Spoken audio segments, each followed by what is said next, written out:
Bismillahirrahmanirrahim. Assalamu alaikum, dear students. I hope all of you are enjoying good health.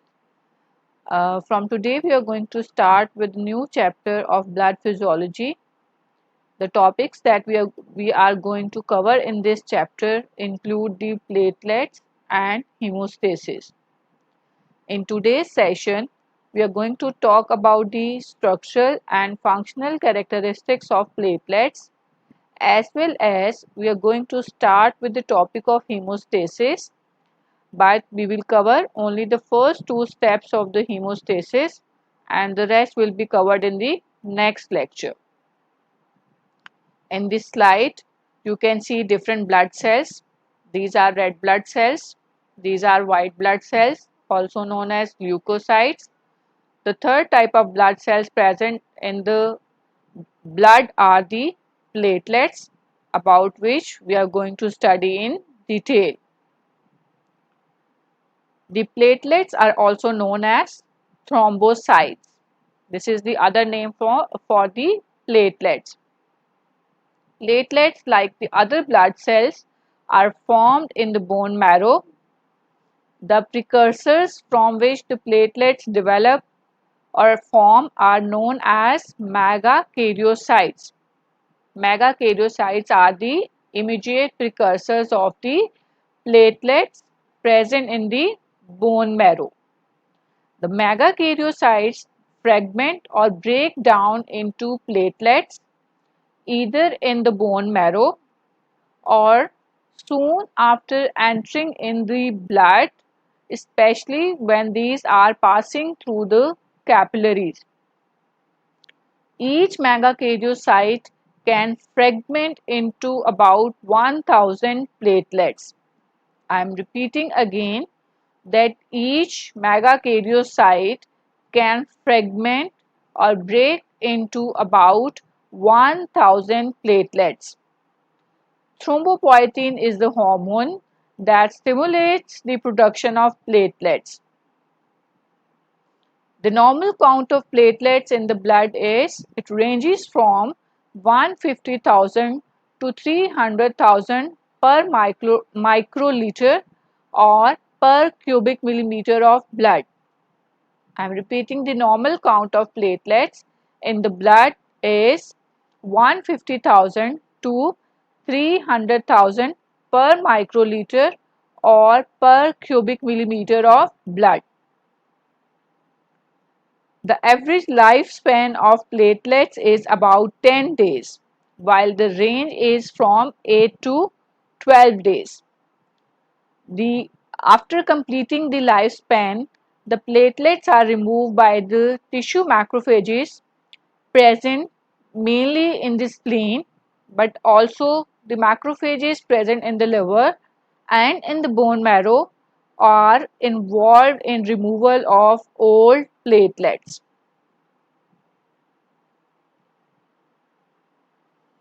This slide shows you the formation of different types of blood cells. You all know that there are the precursor cells present in the bone marrow, which are known as pluripotent hematopoietic stem cells. These are the precursor cells from which all the cells are going to develop. So, the pluripotent hematopoietic stem cells give rise to different colony forming units, like it give rise to colony forming unit spleen. The colony forming unit spleen in turn give rise to two types of cells, the colony forming unit granulocytes and and monocytes. I am repeating that colony forming unit spleen give rise to colony forming unit granulocytes and monocytes, from which the white cells are going to develop, which include the granulocytes, neutrophils, eosinophils and basophils, and monocytes are going to develop, which are agranulocytes. This colony forming unit spleen also give rise to colony forming unit megakaryocyte. Now this is in turn going to give rise to platelets. This slide shows us the steps in the in the genesis of platelets. So the first precursor cell that is formed in the bone marrow for the formation of platelets is megakaryoblast. This megakaryoblast in turn gave rise to pro-megakaryocyte, and from pro-megakaryocyte is going to develop the megakaryocyte, and this megakaryocyte is going to fragment into platelets. As I just told you that each megakaryocyte can fragment into about 1000 platelets.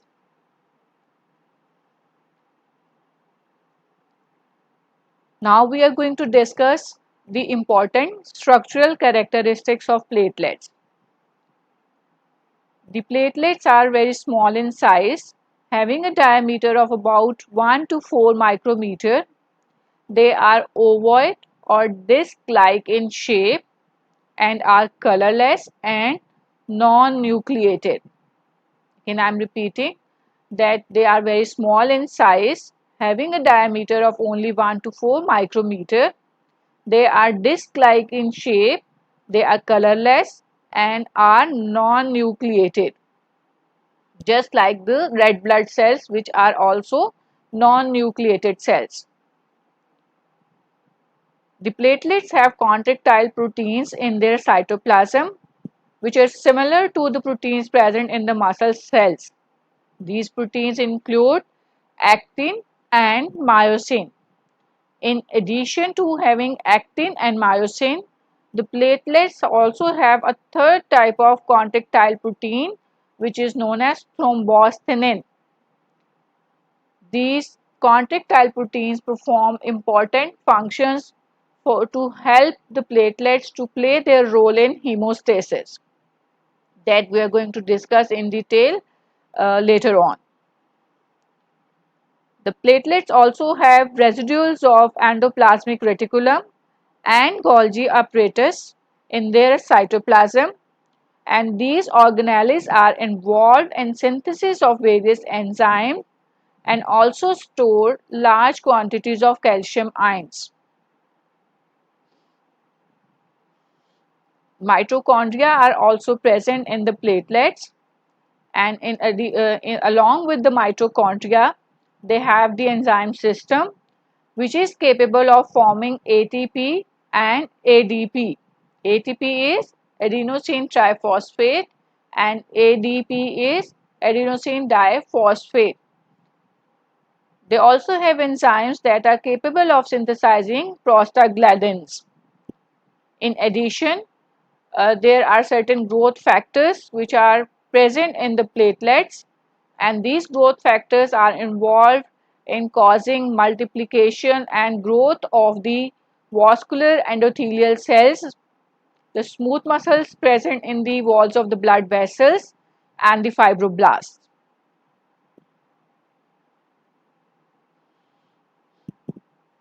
The cell membranes of the platelets have an outer coat of glycoprotein which repulses the adherence to the normal endothelium, but when the endothelial walls or the vessel walls are damaged or injured, there is this platelet membrane is going to adhere to the injured endothelial cells or to the collagen which is exposed due to damage to the endothelial cells. I am repeating this point. The cell membranes of the platelets have an outer coat of glycoprotein which is negatively charged, and it prevent adherence of the platelets to the normal endothelium. But when endothelium is damaged or the subendothelial collagen is exposed, this is going to adhere to the endothelial cells or to the collagen.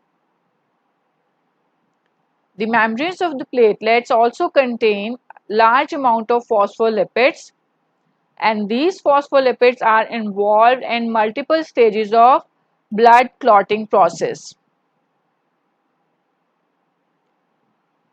Now coming to the functions of platelets. Platelets have their role both in the primary hemostasis and in secondary hemostasis. Primary hemostasis is the stoppage of bleeding by formation of a platelet plug whenever there is a rupture or a cut in the blood vessel. I am going to repeat the definition of primary hemostasis, that it is the stoppage of bleeding by formation of a platelet plug after there is a damage or there is rupture of the blood vessel. In primary hemostasis, the platelets are involved, and primary hemostasis is effective in stopping the bleeding from capillaries and small arterioles and venules. But if there is injury or the rupture in larger vessel, platelet plug alone is not capable of causing the repair. So in that case, there are secondary hemostatic mechanisms involved as well. So we are coming back to primary hemostasis. Primary hemostasis is a function of platelets only, and platelets contribute to it by first adhering to the wall of the vessels when there is damage, and there is a factor known as von Willebrand factor which cause intensification or which promotes the adhesion of the platelets to the injured vessel wall. When the platelets adhere to the injured vessel, they are activated and they secrete different substances. The details of this we are going to study in the few slides afterwards. The third contribution of the platelets is when they are activated, they begin to aggregate at the damaged site or at the site where there is an injury to the vessel wall. Platelet aggregation is promoted by two important substances, adenosine diphosphate ADP and thromboxane A2, and both of these substances are secreted from the activated platelets. These two substances contribute to platelet aggregation. So these are the three steps of primary hemostasis which are contributed by the platelets. Then is the role of the platelets in secondary hemostasis. Here again I am repeating that hemostasis is achieved in two steps, that is the primary hemostasis and secondary hemostasis. In certain situations, only primary hemostasis is sufficient to cause stoppage of bleeding, like if there is damage to the small vessels like in the capillaries or in the arterioles or in the venules. But if there is a damage to a larger vessel, primary hemostasis is not able to stop the process of bleeding, and there comes the role of secondary hemostasis. And secondary hemostasis is defined as the stoppage of bleeding by formation of a fibrin clot. Now, platelets also contribute to the formation of clot by contributing their phospholipids. We just discussed that these phospholipids are present in the membranes of platelets. Platelets also help in the activation of different clotting factors like factor 12 and factor 11. Thromboxane is the contractile protein present in the cytoplasm of the platelets, and it contributes to clot retraction. Then fibrin stabilizing factor is secreted by the platelets which stabilize and strengthen the clot. So these are the contributions of the platelets to the secondary hemostasis. All these functions we are going to discuss in detail when we will discuss the topic of hemostasis. In addition, platelets also have certain growth factors, and these growth factors stimulate the multiplication and growth of the fibroblasts, smooth muscles, and the endothelial cells in the vessel wall. And this is also an important part of repair process. In addition, thromboxane A2 is also a powerful vasoconstrictor. The other function that we discussed about thromboxane A2 is that it causes aggregation of platelets when these are activated. The other function that is performed by the thromboxane A2 is the vasoconstriction whenever there is rupture or whenever a rupture or there is an injury in the blood vessel. Now, what do you mean by coagulation or clotting of blood? Coagulation or clotting of blood is formation of a blood clot. Blood is a fluid when it is present within the vessels, but it clots when it is shed. So, blood has two types of properties. It can coagulate when it is shed, and it remains a fluid when it is within the circulation. This is because it has two types of substances in it, the procoagulants and the anticoagulants. Now, procoagulants are the substances which promote coagulation. However, these are inactive forms. When they are in inactive form, they do not cause clotting of blood. And anticoagulants are the substances which prevent the coagulation of blood. So there is a balance between the procoagulants and anticoagulants, and the blood, when it is within the circulatory system, it does not clot, but whenever the blood vessel is severed or damaged, the procoagulants are activated. These are converted into coagulation factors, and these coagulation factors then cause formation of blood clot, the purpose of which is to cause stoppage of bleeding. So, in the blood, the different clotting factors are present, and this slide shows us the clotting factors present in the blood and their names. So, it is very important for you to memorize all these clotting factors. It is the university question that name the clotting factors present in the blood. So, we start naming the clotting factors. You can see we have number of clotting factors and they have multiple names.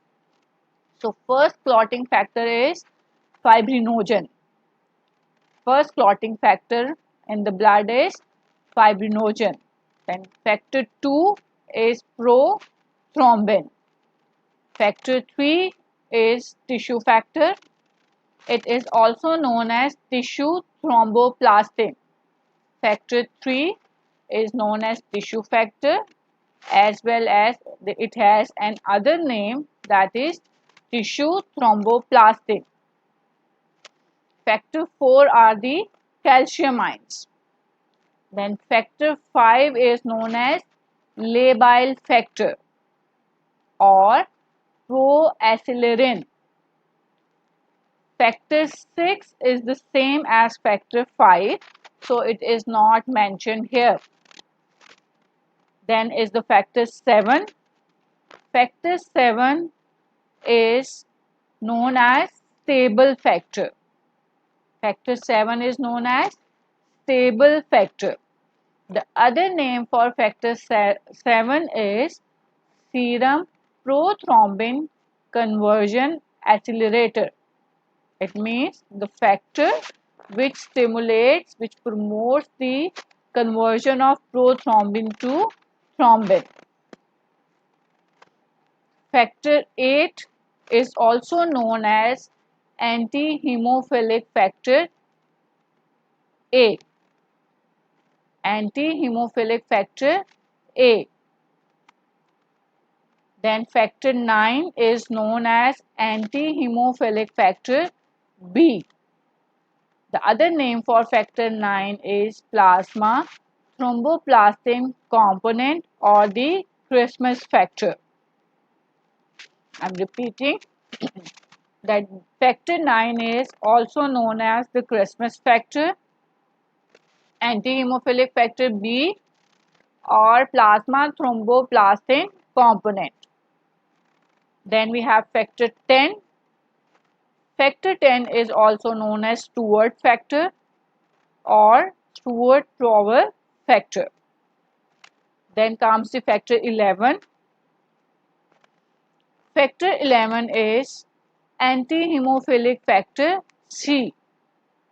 Factor 11 is antihemophilic factor C. Then we have factor 12, which is also known as Hageman factor. Factor 12, also known as Hageman factor. Then we have factor 13, which is also known as fibrin stabilizing factor. Factor 13, also known as fibrin stabilizing factor. This fibrin stabilizing factor is released from the platelets. So this is one more function of the platelet which helps in clotting of blood, that they secrete fibrin stabilizing factor which cause stabilization of the blood clot. Then we have prekallikrein, which is also known as Fletcher factor, and high molecular weight kininogens, which are abbreviated as HMWK.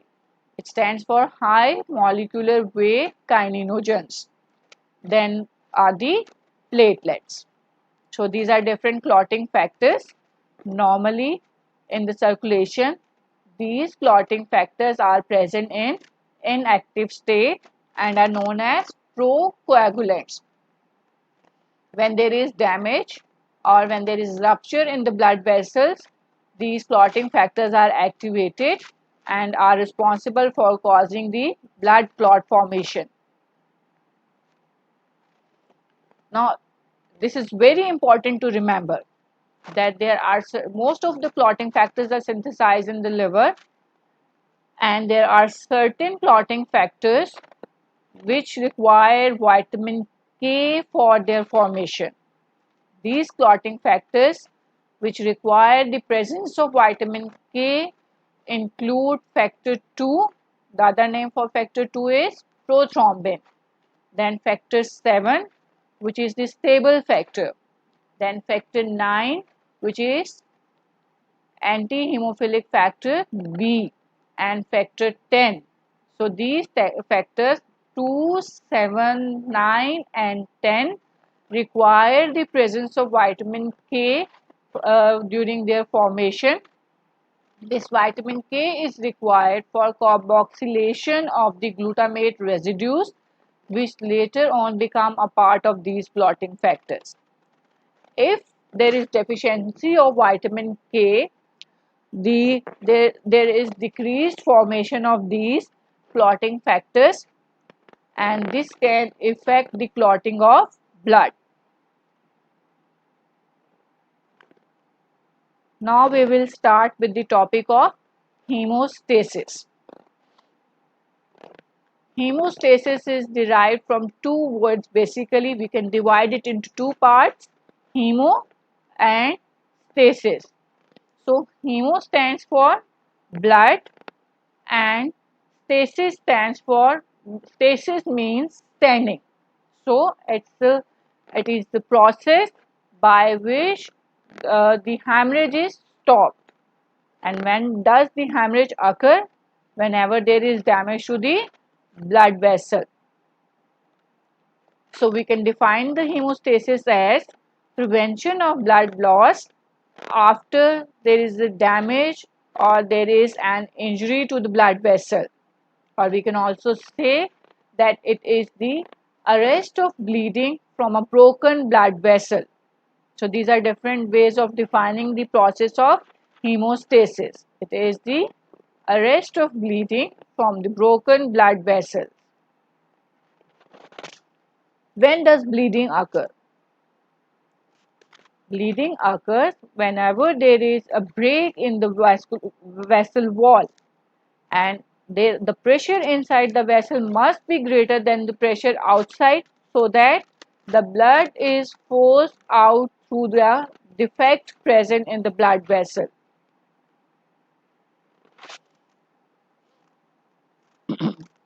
As we already discussed, that the small capillaries, arterioles and venules are often ruptured by the trauma of daily life, and such traumas are a common source of bleeding. But so many times we are not aware that damage has occurred, and body's inherent mechanisms are adequate to seal the defects and stop the blood loss through these small microcirculatory vessels. But sometimes there is an occurrence of bleeding from a medium to a large size vessel, which cannot be stopped by body's hemostatic mechanisms alone. For example, bleeding from a severed artery is very profuse and dangerous, because as compared to bleeding from a vein, this is because that arteries are high pressure vessels. The pressure of the blood in the artery is high, and whenever there is damage to the vessel wall of an artery, there will be much more severe and profuse bleeding as compared to the vein, because in case of veins, these are low pressure vessels. The pressure is not very high in the veins, so damage to the artery is more dangerous as compared to the damage to the vein. And in case whenever there is damage to the artery, the first aid measures include applying the external pressure to the wound, a pressure which is greater than the pressure of the blood itself, to halt the bleeding temporarily until the torn vessel can be surgically closed. Now, bleeding from a traumatized vein can be stopped by elevating the bleeding part. Elevation of the bleeding part will cause a drop in the pressure, and it might stop the vessel to bleed. But if this is not sufficient, then a mild external pressure or compression may be applied to stop the bleeding from the vein. So these were general points about the damage to the vessels, the arteries, veins, and the small vascular system, that is the capillaries, venules, and arterioles. Now we will move on to the mechanism of hemostasis.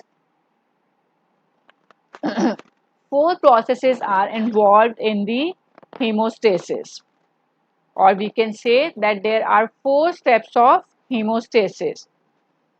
The first step of hemostasis that occurs immediately when there is rupture to the blood vessel is vascular constriction.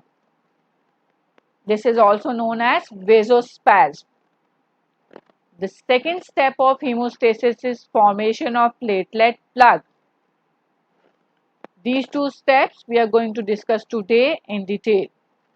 Then the third step is formation of blood clot. And the fourth step is the growth of the fibrous tissue into the blood clot. So these are the four steps of hemostasis.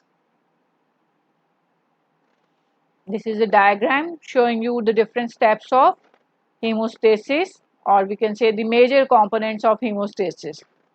This shows that here there is a vascular injury, and due to this injury there is a defect produced in the vessel wall, and through this defect blood will be lost. So what will be initiated? The process of hemostasis will be initiated, and the first step of hemostasis that we just discussed is vasoconstriction. Immediately the injured vessel is going to go under vasospasm or vascular constriction. Then The second step is going to be activated, that is formation of platelet plug.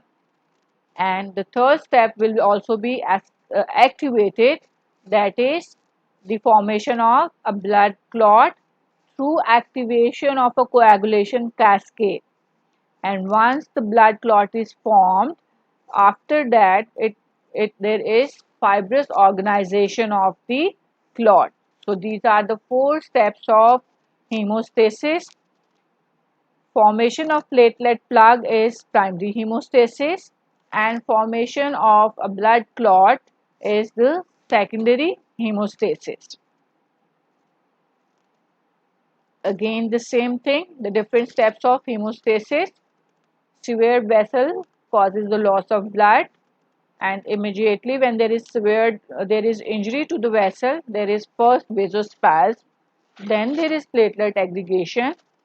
After that, there is formation of blood clot, and this is the blood clot is formed because of the fibrin fibers. And after the clot is formed, there is clot retraction, which also contributes to seal the defect in the vessel wall. Now, these steps we are going to discuss in detail one by one.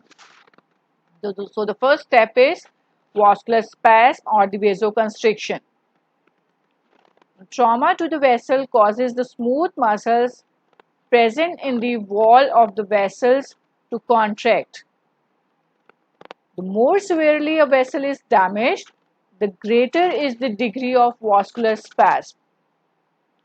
The significance of the vascular spasm is that it reduces the flow of blood from the ruptured vessel, and it gives the time during which platelet plugging and coagulation can occur. There are three mechanisms involved in vascular spasm. These include the myogenic spasm.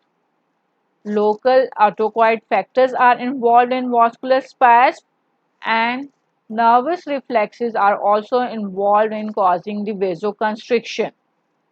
Again, I am repeating that there are three mechanisms which results in vascular spasm. First is the myogenic mechanism.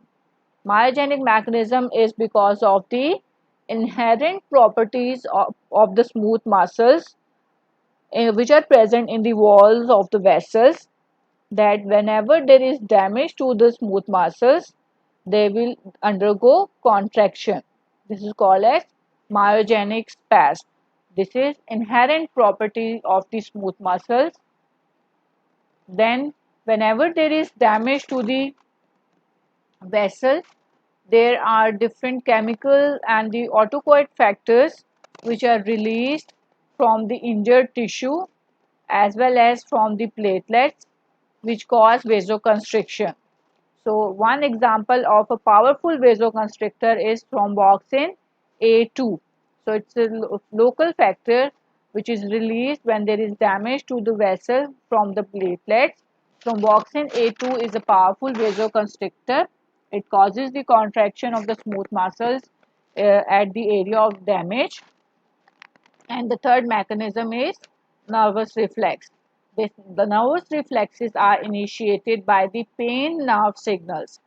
Pain signals arise, or pain signals are produced when there is damage to the vessel, and damaged tissue is going to cause release the chemicals, which in turn cause the stimulation of pain nerve endings, and the pain signals are transmitted to the nervous system, and in turn these pain signals cause the contraction of the smooth muscles, resulting in vasospasm. So this slide shows us the vasospasm. If there is damage to the blood vessel, this will cause bleeding, and as soon as there is damage, there is vasoconstriction or the spasm.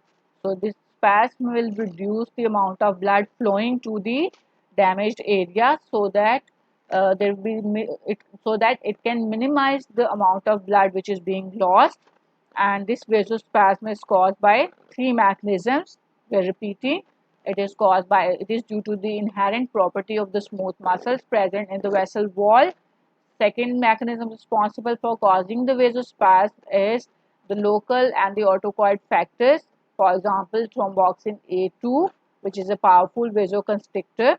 And third mechanism are the nervous reflexes, which are initiated due to stimulation of the pain nerve fibers in the damaged tissue. And this shows the second step, which is the formation of platelet plug. So, we are moving on to the second step of hemostasis, that is formation of platelet plug.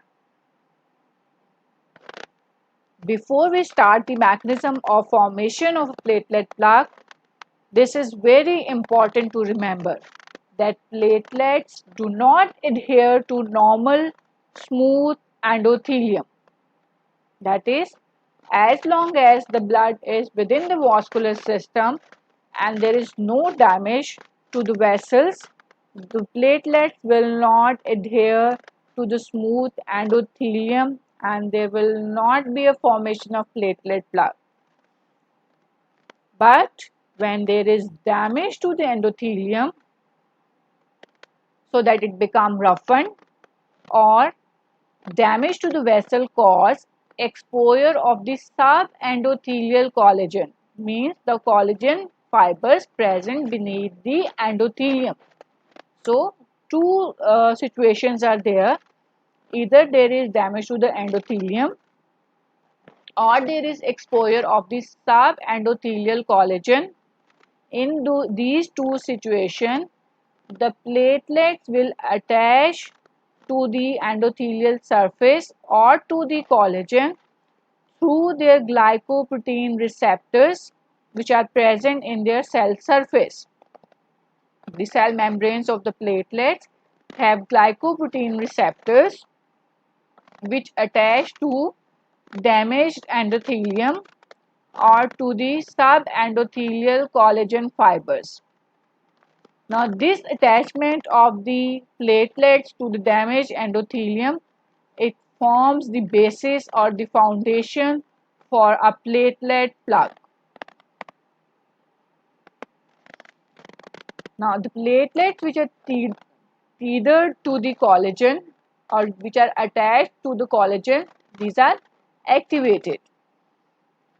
When these are activated, these platelets reorganize their cytoskeleton. In the beginning, we talked about the fact that platelets have contractile proteins in their cytoplasm, which were actin, myosin, and thromboxane. So, actin contracts and causes the reorganization of the cytoskeleton, as a result of which they develop spiky processes. And these spiky processes help them to adhere to the endothelium or to subendothelial collagen fibers. This process of platelet adhesion is further intensified by von Willebrand factor. This von Willebrand factor is synthesized by the endothelial cells and it is continuously released into the circulation. It is also stored in the platelets, and this von Willebrand factor, it helps in the attachment of the platelets to the subendothelial collagen fibers. Now the activated platelets, they begin to swell and they assume irregular forms because they are throwing up the pseudopods, and this is because of the reorganization of the cytoskeleton because of the activation of the contractile proteins present in their cytoplasm. And the contractile proteins are also responsible for causing the release of different granules from the platelets which contain multiple active substances.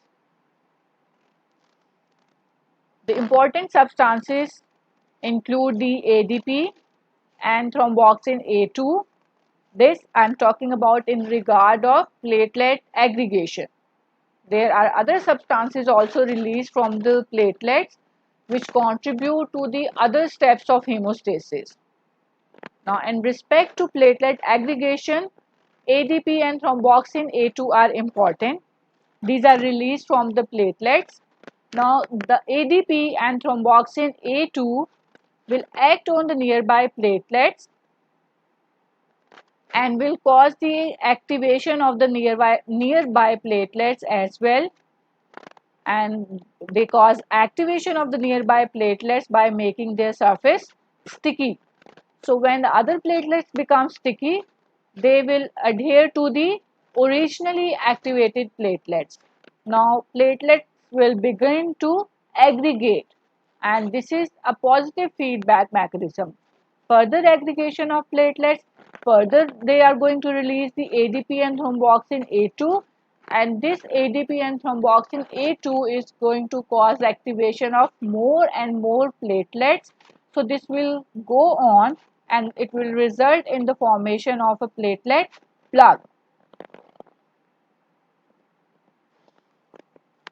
But here again remember that the process of platelet adhesion and aggregation does not extend to the adjacent healthy endothelium, although it's a positive feedback cycle which is enhancing and enhancing, but it will be restricted only to the damaged portion of the vessel and it will not extend to the adjacent healthy endothelium. Now, why is it so? This is because of the fact that ADP, which is released from the platelets, ADP causes the normal endothelial cells to secrete two important substances which are prostacyclin or PGI2 and nitric oxide. I am repeating that ADP, which is secreted from the activated platelets, it causes the adjacent healthy endothelium to secrete prostacyclin, also known as PGI2 and nitric oxide. Now, these two substances are inhibitor of platelet aggregation and they will prevent aggregation of the platelets over the normal endothelium. Now, this is the diagram of a normal blood vessel. Endothelial cells are there. This is the endothelial collagen fibers, and these are the von Willebrand factor which is attached to the collagen fibers, and these are the inactive cells platelets present in the circulation. Now this slide shows us that there is damage to the endothelial cell. Now as a result of damage to the endothelial cells, the subendothelial collagen is exposed, and this von Willebrand factor will help in attachment of the platelets to this collagen. Once these platelets are attached to this collagen, they are going to be activated. They are going to change their shape. They will swell up. They will throw the projections. These are the spiky processes or the pseudopods thrown out because of the contractile proteins present in the platelets, and these processes help them to further attach to the collagen fibers. And in addition, they are going to release, activated platelets are going to release ADP and thromboxane A2. Now the function of ADP and thromboxane A2 is to cause activation of adjacent platelets, and by causing them to become sticky. So when they become sticky, they will adhere to these originally activated platelets, and they will also become activated and they will release more and more ADP and thromboxane A2. So there will be aggregation of the platelets, and this will result in the formation of a platelet plug. If the damage in the vessel is small, or if the vessel is a small arteriole or a venule, or it is a capillary. This formation of the platelet plug is sufficient to seal the defect and secure hemostasis.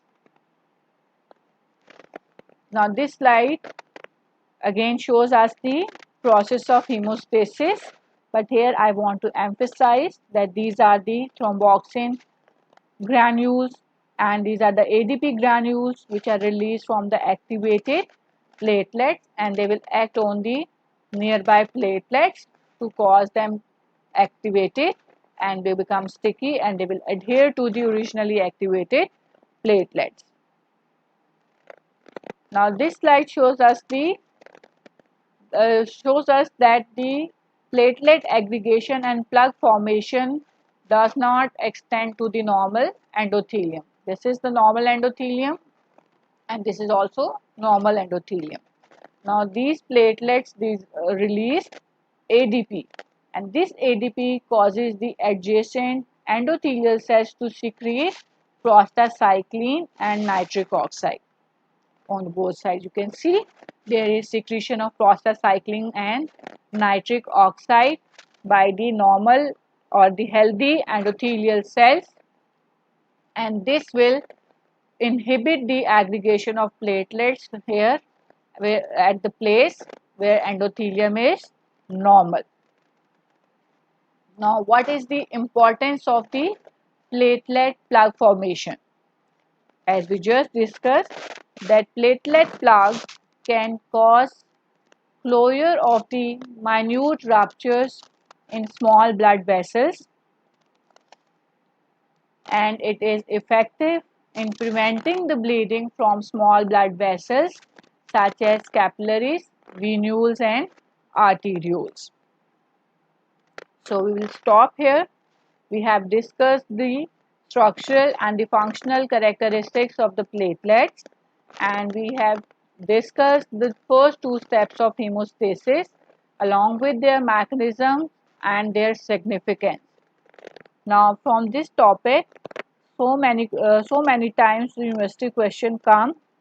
The important questions that can come from this topic include: number one, the first question that can come is enumerate the functions of platelets. Then the second question that can come from this topic is what is the difference between primary and secondary hemostasis.